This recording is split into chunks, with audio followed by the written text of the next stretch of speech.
Hello and welcome to 18 WJTS-Inform. And if you've been thinking about getting a concealed carry, you might want to make sure you listen to this show. As Steve Lindauer is with us, he is the Public Affairs Officer with the Southern Indiana Leatherneck Detachment, which is a local detachment, the SILD. You guys are offering an opportunity to take a class that is more than just a concealed carry. Correct. First of all, let's kind of talk about the dates and times, and we'll come back to that again. Yeah, it is February 27th at the American Legion in Jasper, Post 147. The class runs from noon until we say 4 o'clock, but depending on how many people's there, by the time you get all the paperwork and everything done, it could very easily go into by 5 o'clock. So figure the entire day. And we've had, I think, 2 or 3 so far in last year, and so this is the first one this year. Depending on how it goes, we might have more. Okay, now this is to get the Utah concealed carry as opposed to the Indiana. What? And I'll explain why that's important. I've had another number of guys come up to you, guys and gals, and say, why do I need this? Mm-hmm. Well, the difference is that, I'll just put it bluntly, in Indiana, in order to get a concealed carry license, you basically need a heartbeat and a clean record. I might be oversimplifying a little bit, but they'll fingerprint you here in Indiana and all that. So as long as you got a clean record, you can apply for it, and the dollar amount escapes me right now, but you apply for that, and within a number of months, whatever, you'll get an Indiana license. With this one, with the Utah one, the reason this is different, it has to do with reciprocity laws. And reciprocity is a big, big word that those of us kind of in the gun world know what that means, but maybe other people don't so much. It has to do with the amount of training that you get. For instance, I told you in Indiana, it just takes basically a heartbeat and a clean record. In the state of Utah, Nevada, and a few other ones, you have to go through some pretty intense training, and that's what this is. So you go through 4 hours of very intense training. They talk about, first of all, the difference in handguns. This is strictly handgun. Revolver versus an automatic. They talk about castle doctrine, which is how to protect yourself in your home, what rights and how that pertains to the law or in your vehicle. If you're pulled over by a police officer, how to make sure everybody's safe and he knows you're cool and everybody don't have any mishaps there. So the whole thing here is with the state of Utah in this class is that it's so intense that all these other states, 35, maybe even 36 states by now, will recognize that state's laws, their gun license. Indiana, not so much. With Indiana, there's a handful that do recognize our license and will accept it, but there's so many of them that will not because there's virtually no training or very little training in it at all. So that's the big deal. Okay, just because you have an Indiana license doesn't mean that you can take that weapon with you to, say, a vacation to Florida. Correct. Where this may well, and more states. That's another thing. Part of the I do need to clarify. Even with this license, there still are certain places that even in the states that accept it, you still cannot carry it legally. Okay. Thing comes to mind is any government building. You can't go to the courthouse here in Jasper. You can't go to the post office. It's a government facility. So legally you cannot carry that in there. Now if you have to make a mistake, forget about it. Oh my, forgot all about it. You just do your business, get the heck out right away. But now, some places actually have the metal detectors and all that. If it comes up, they ask you to leave and take it out and come back. So I've heard of people doing that. So that's probably the biggest difference. And for this class, before you can even take this Utah class, you have to have your Indiana one. You have to have your Indiana permit prior to sending your money off to the state of Utah. So what we're doing here is on the 27th, when we have this at the Legion, it costs you $65 for that class. 20 of that goes to the Marine Corps League because we're serving lunch and what have you. And the other $65 goes to, excuse me, the training people. They come down out of Fishers, I think, up there by Indianapolis. They come down, very, very intense training. So the class for that day, bring a check for $80, or $85, I guess it is.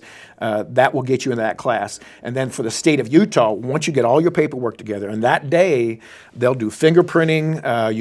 There's like a whole questionnaire, kind of a test thing you take and all that. They'll have all that packet. Every person that takes that class will have a packet as to what they need to do. Then they send their check along with that packet to the state of Utah. One thing that they do require is a photo ID, a passport-size photo. So when it's done on mine, I've got a plastic laminated card with my picture on it. It looks very much like a driver's license. It looks almost identical to a driver's license. So you can, if you don't have your Indiana license yet, as we're sitting here today or at the time of the class, as long as you have it by the time you send all your information off to the state of Utah, you're good to go. Okay, and the Indiana concealed carry is basically a little card. Well, yeah, it's a card too. I lost no my picture. wallet here no photo. There's no photo. They do take your fingerprints up at the sheriff's office. I think actually there's so many of them now that I think they do it at the Hampton Inn. They've got a person set up like that. For whatever reason, you can speculate all you want, but there's just been a tremendous amount, just a huge uptick in the amount of people that are buying handguns, just particularly within the last couple of years. Ironically, a good portion of those are women, and that's a good thing. That's a good thing.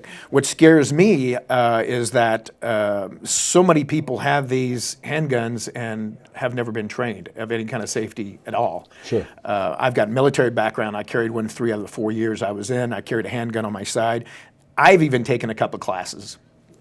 And not that I'm a know-all to be all, but I just feel like you can never get enough training for it. We've got 2 local people that do this as well. We got Craig Wire over in St. Anthony. He does a class, and he will do a class where he will customize it to your home, or maybe to a corporate setting. You hear about some of these shootings in corporate locations, someplace like that. So if there's a corporation, you take any of the big corporations here locally, if they want to set up some kind of scenario and have Craig come in and do, set up scenarios, how to handle this, how do you handle that, maybe not do it on location, but wherever. And I would advise it. I think that'd be a smart move. Same thing when in their homes, want to come and do it in your home. If you got something specific to your home. I took one of Craig's classes, and the very, very last thing you do is pull your handgun out. It's again, that's an all-day class. And you go, you call 911, you get the police on their way, and you work your way all the way back to a safe location at home, or in a back bedroom someplace, or someplace that you've predetermined. Block all the doors, into chest of drawers, chairs, whatever, while you're talking on it, and only then, if you're still threatened, then you fire a weapon. Everybody I know that's got guns are very responsible, very safety conscious. Yes. Whether they've gone through the training or not, they have a real respect for guns, which is, I think, sometimes not necessarily what people think of gun owners. Sometimes they just think, well, we're all the Wild West out there. It's not true. Yeah. Why, though, do I have to have a concealed carry permit? Good question. For a concealed carry permit, now there's a difference between open carry and concealed carry and all that. Gosh, you kind of caught me off guard on that. Why would you do that? Probably the biggest thing would be just for safety. Just along with the concealed carry comes the training, the safety training, and probably that's probably the biggest thing. But there are certain states, for instance, the state of Illinois, will not recognize Indiana's, no matter what kind of training you go through.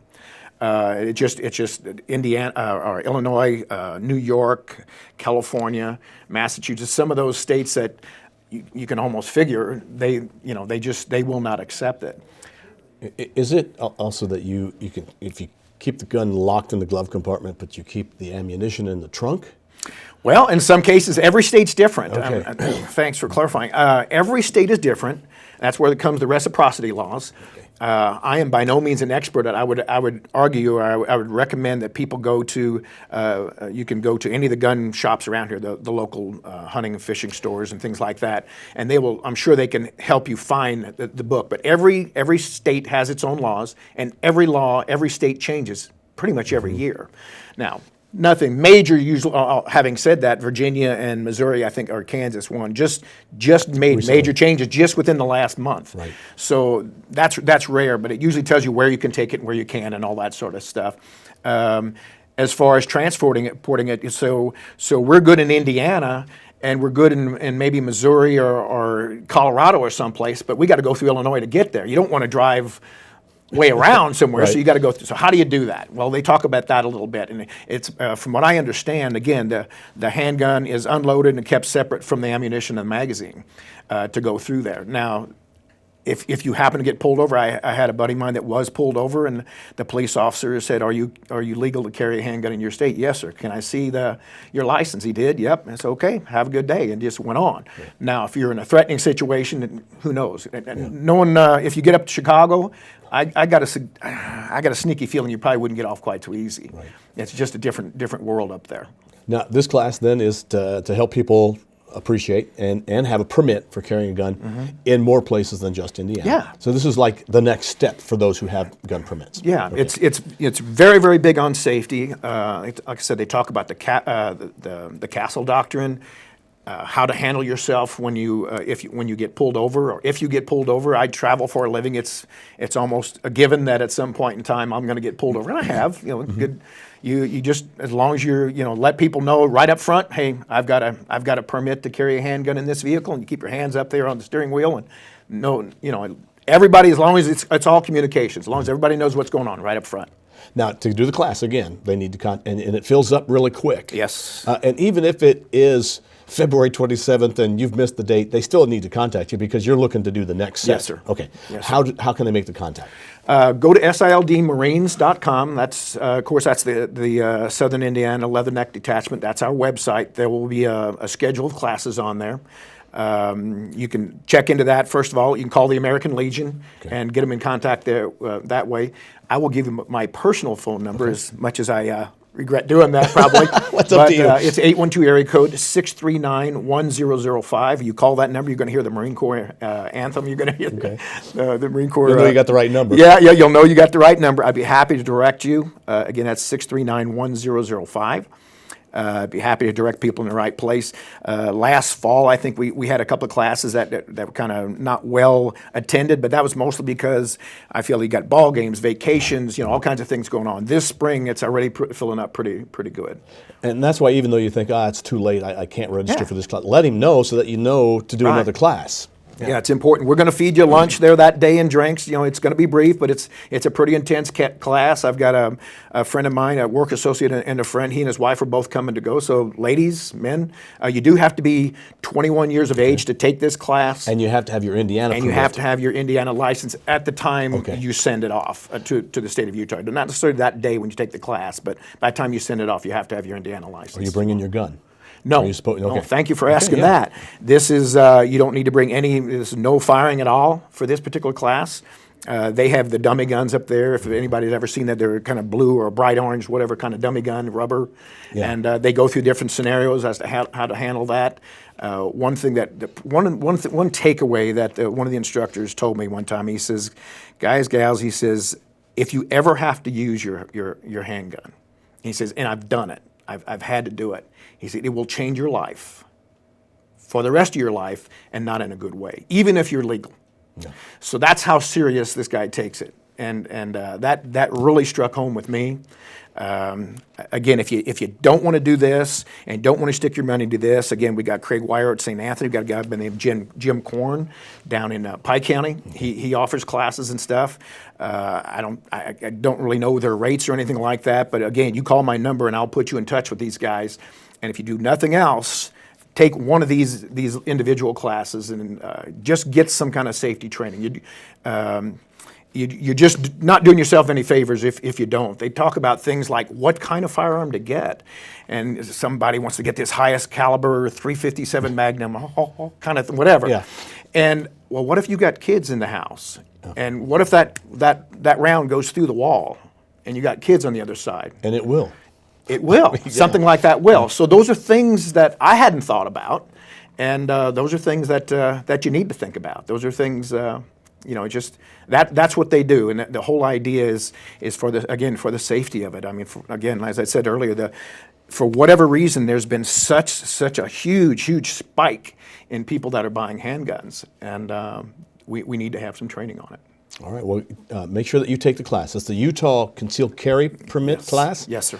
February 27th at the American Legion in Jasper. From noon to 4. Figure noon to 5. Be safe. And pre-register now. And if it is filled up, don't worry. They'll be doing other classes later on. Yep. Steve, thanks very much Thank for you coming very in. much. We appreciate you coming in. Yeah. Steve, Appreciate you having me. well, glad to have you. Steve Lindauer, he is the PAO for the Southern Indiana Leatherneck Detachment. That's the website is sildmarines.com. Is that right? Yes, sir. .com? Okay. Yes. All right, Steve, thank you very much. Thank you very much. Thank you for watching WJTS Inform. We're local people watching local people. Thank you.